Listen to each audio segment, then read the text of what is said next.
na marehemu baba wa taifa aliyafanya yale waliokuwa wanatarajia ayafanye. Hakuyumba hata kidogo, hakukosea hata kidogo.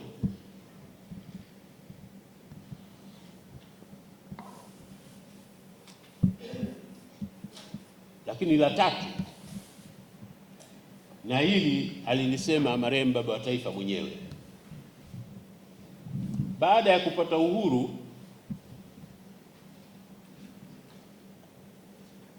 Kama kuna waandishi wa habari hapa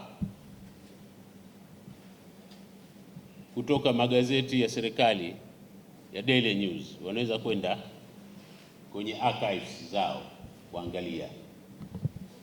Baada ya kupata uhuru, marehemu baba wa taifa aliandikiwa barua na mabenki, siyataji mabenki hayo, wakimwambia kwamba bwana, wewe ni kiongozi wa Tanganyika huru, nchi za Kiafrika hizi haziaminiki.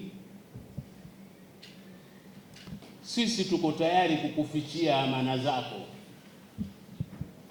utakazozichuma kupitia uongozi wako. Waliandikiwa watu wawili, marehemu baba wa taifa na marehemu Amiri Jamal, ambaye kwa kipindi kirefu alikuwa waziri wa fedha. Yale mabenki yalimwandikia marehemu baba wa taifa ile barua kwa siri. Marehemu baba wa taifa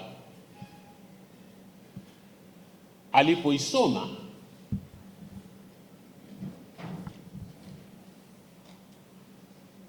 akaipeleka ile barua, wao walimwandikia kwa siri, akaipeleka ile barua Daily News, akamwambia mhariri mtendaji ichapishe hiyo front page, ukurasa wa mbele kabisa. Akasema watu hawana adabu, wanafikiri sisi tumekuja hapa kutafuta uongozi wa kuendeleza nchi yetu ili tujitafutie utajiri, na kwamba hatuwezi kufanya jambo lolote bila ya wao. Kwa hiyo yale mabenki yakawa yamevuliwa nguo.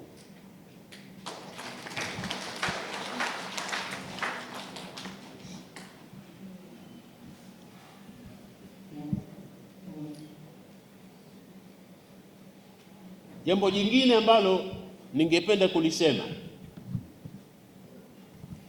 na mimi mwenyewe ni mnufaika. Mwaka 1960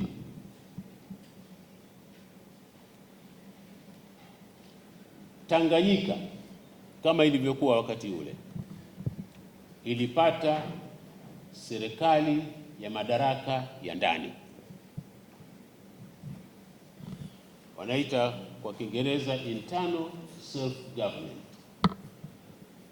na marehemu baba wa taifa alikuwa ni waziri kiongozi, sio waziri mkuu, waziri kiongozi, chief minister.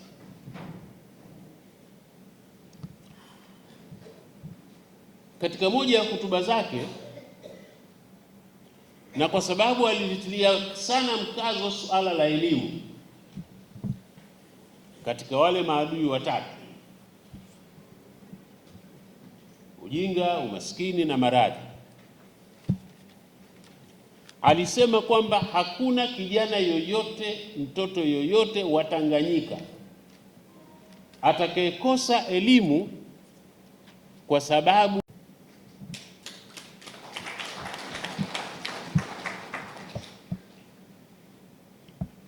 mimi nimekulia Dar es Salaam hapa. Baba yangu alikuwa mtu wa kawaida. Sheboi pale anamfahamu.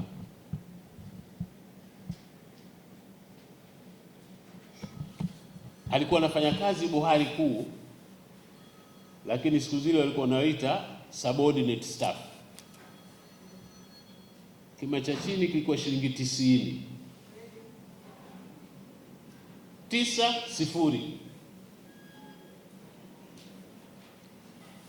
Mimi mwaka 1960 baada ya kumaliza mtihani wa darasa la 4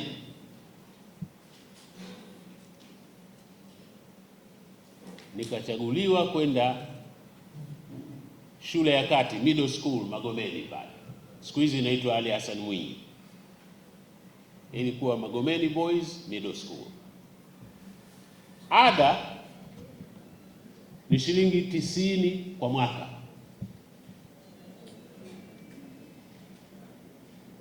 Ilikuwa hela ndefu sana hiyo kwa mzee.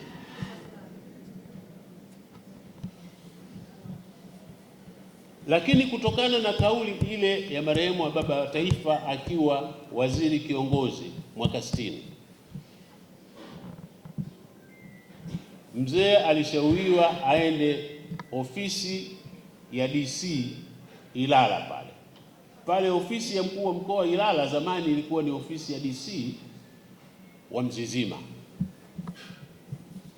Ofisi ya mkuu wa mkoa wa kanda ya mashariki wa jimbo la mashariki ilikuwa ni Morogoro, sio Dar es Salaam. Tukenda pale, marehemu mzee akapewa msamaha wa kulipa shilingi 27 badala ya shilingi 90 kwa mwaka.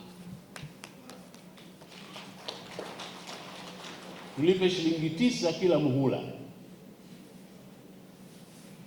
Nikasoma mimi darasa la 5 mpaka la 8 mwaka 64. Nilipomaliza nikapata bahati ya kuchaguliwa kwenda shule ya sekondari Minaki. Mpaka mwaka 64 shule za sekondari za kulala huko bodi ilikuwa wanafunzi wanatakiwa kulipa shilingi 960, lakini ilipofika mwaka 1965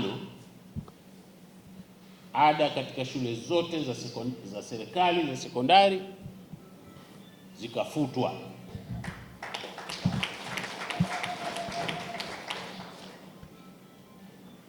Tukawa tunasoma kwa gharama ya serikali. Nikasoma pale mpaka kidato cha 6, nikajaliwa kwenda chuo kikuu hapa Mlimani. Hapa sio tu kwamba tulikuwa tunasoma kwa gharama za serikali, lakini ukiingia mwaka wa kwanza una